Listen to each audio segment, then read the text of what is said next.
Jæja, gott fólk, verið þið hjartanlega velkomin á janúarráðstefnu Festu árið 2026, eða eins og við köllum það, Janfest. Woohoo! Þetta svona sjálfbærni afsláttur Íslands, það má alveg aðeins, það bara allt í góðu lagi. Ég heiti Elva Rakel og framkvæmdastjóri Festu og þemað okkar að þessu sinni umbreyting ákvörðun. Og við stöndum frammi fyrir mjög breyttum aðstæðum þessa dagana. Ég held ég þurfi ekkert að rökstyðja það neitt mikið. Þannig að við vitum alveg öll að umbreyting það sem við þurfum að fara af stað í. Það nefnilega gott og gilt að safna lykiltölum og gera langtímaáætlanir, en það eitt og sér ekki nóg. Við þurfum líka framkvæmdir og aðgerðir sem að helst fara að bíta frekar hratt. Og þannig að við ætlum að taka allan daginn í dag að tala umbreytinguna. En áður en við vindum okkur í það, þá langar mig til þess að við tökum samt 2 skref aftur og bak og veltum aðeins fyrir okkur ákvörðuninni. Vegna þess að það fyrsta sem gerist að það eitthvað augnablik þar sem þið einhvers staðar stödd og þið takið einhverja ákvörðun að fara í umbreytingu. Gera eitthvað öðruvísi en þið hafi gert áður. Og hvernig getum við aukið líkurnar að því að við tökum góðar ákvarðanir? Ég vil meina að það gerum við með því að styrkja ákveðna innri þætti með okkur sjálfum. Við höfum öll alls konar innri styrkleika og ef ég get tala bara fyrir sjálfa mig, þið hafið svo bara ykkar skoðun á þessu. Mín skoðun sú að eitt af því sem við þurfum að rækta hjá okkur ímyndunarafl. Við þurfum að geta séð fyrir okkur að hlutirnir geti verið öðruvísi en þeir eru í dag. Og við þurfum að virkja ímyndunarafl af ásetningi. Hugsið ykkur hvað þetta vannýtt tól. Annar innri styrkur innsæi, þessi innri rödd sem við verðum að læra að hlusta á til þess að geta valið hvaða leið við viljum fara. Svo eitt svona auka spæs sem ég held að sé mjög mikilvægt til þess að við tökum ákvarðanir og það þessi svona netta íslenska brjálæði sem við sjáum örugglega á handboltalandsliðinu okkar á eftir. En auðvitað þetta ekkert brjálæði, þetta bara þessi einlæga trú á að við getum haft áhrif og að okkur séu allir vegir færir. Og það virkilega mikilvægt að hafa það í farteskinu.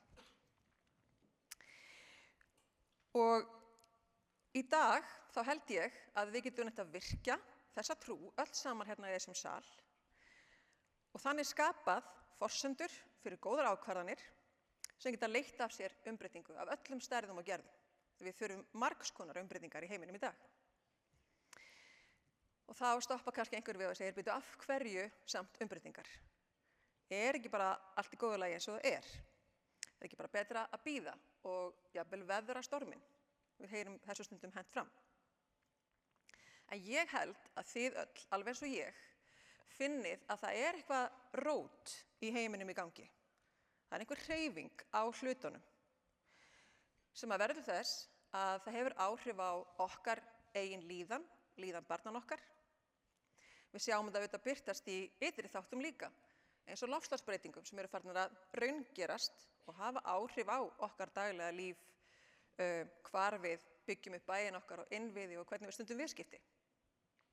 Og ekki síst sjáum við þetta rót birtast í því að raunveruleikinn okkar sá að nágranni okkar í vestri farin að ásælast landsvæði nágrannaþjóða okkar. Þannig að augljóslega býr þetta til ákveðnar hreyfingu í heiminum. Þannig að við stöndum frammi fyrir samansafni mjög óvenjulegra aðstæðna sem að við höfum í rauninni ekki mætt áður á okkar líftíma. En umbreyting þarf ekki að vera bara viðbragð við ótta eða óöryggi. Umbreyting bara skynsamlegt viðbragð við breyttri stöðu. Og þegar kerfi kannski að renna sitt skeið og það að verða einhver breyting í heiminum, þá skapast leið ótal tækifæri til að byggja upp eitthvað nýtt, eitthvað frábært og spennandi, eitthvað sem að auðgar og eitthvað sem að eykur velsæld í samfélaginu. Og það forréttindi að fá að vera á þeim tímapunkti.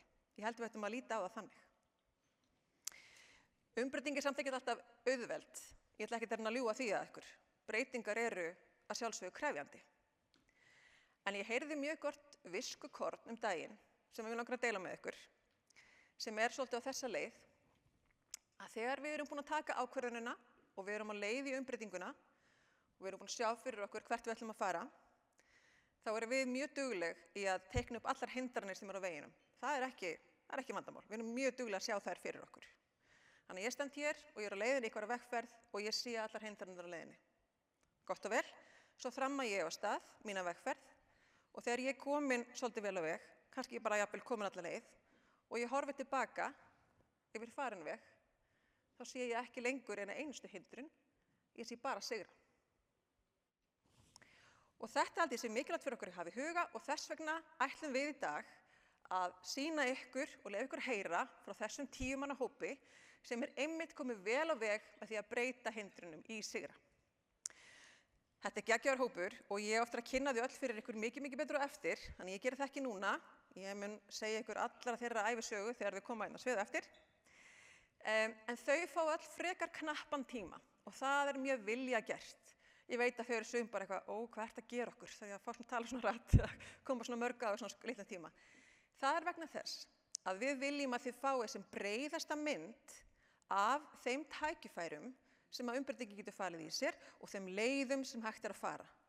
Vegna þess að við viljum að þið farið síðan inn í ykkar aðstæður, ykkar vinnu, ykkar verkefni og komið umbreytingun á stað þar. Þannig við erum að reyna að sá hjá okkur fræjum og þess vegna erum við með mjög margar sem koma á svið.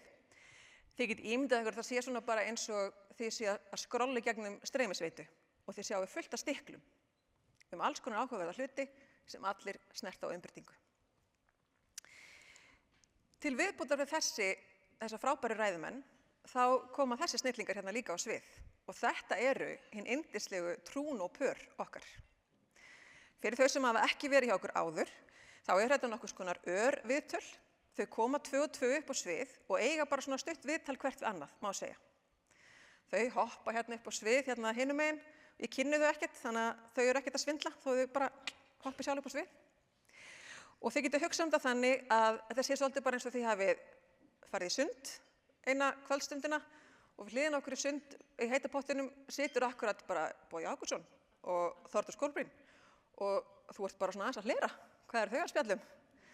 Af því þau fá í rauninni mjög frjálsar hendur og með að tala og nálgast umfangsefni eins og þeim sýnist, en þau verða að passa tímann sinn og það eina krafan sem ég setja á þau og það náttúrulega bara dónalegt með hvað eru miklar kanónur. Ég lýsti því yfir í fyrra að ég ætlaði alltaf að setja upp mynd af heimsmarkmiðum Sameinuðu þjóðanna á skjáinn á janúarráðstefnunni og ég ætla að halda mig við það. Vegna þess að heimsmarkmiðin, þessi fagra litglaða mynd, að mínu mati langbesta birtingamyndin sem nær utan allar víddir sjálfbærninnar og hvernig það svo mikilvægt að við byggjum undir allar stoðir á sama tíma til þess að við náum árangri. Og í því skyni þá verðum við með hérna líka í dag 4 myndbönd frá nokkrum aðildarfélögum festu sem ætla öll að segja frá félagslegri umbreytingu sem að þau hafa farið í á sínum vinnustað. Og þetta held ég að verði alveg ótrúlega gagnleg myndbönd fyrir ykkur að sjá og munu gefa ykkur margar hugmyndir inn í ykkar vegferð.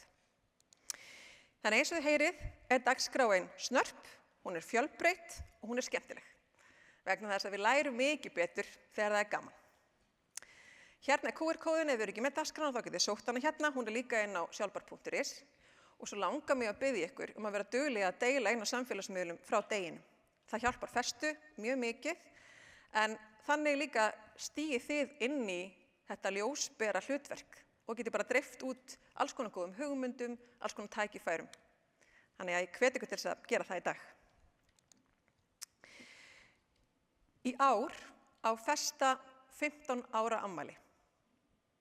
Þannig að þetta afmælis ár festu og við erum ótrúlega stolt af því að núna á þessu ári tekur í fyrsta sinn til starfa ungmennaráð festu. Við sendum út boðin í aðildarfélögin okkar og vildum kanna hvort að ungmenni á aldrinum 18 til 29 ára hafði áhuga að taka þátt og það kom bara heil hrúga af ótrúlega frambærilegu og flottu fólki. Mér langar til að biðja þau að standa aðeins á fætur, megum við fá að sjá ykkur.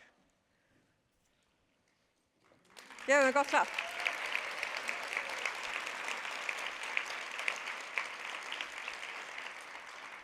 Það nefnilega ekkert sem jafn verðmætt inn í sjálfbærnivinnuna eins og sýn unga fólksins. Og þess að sjálfbærni alltaf hugsið til langs tíma. Við erum að horfa fram á við inn í sjóndeildarhringinn. Og þá verðum við einfaldlega að hafa það fólk með okkur hvers ákvarðanir við tökum í dag mun hafa mest áhrif á.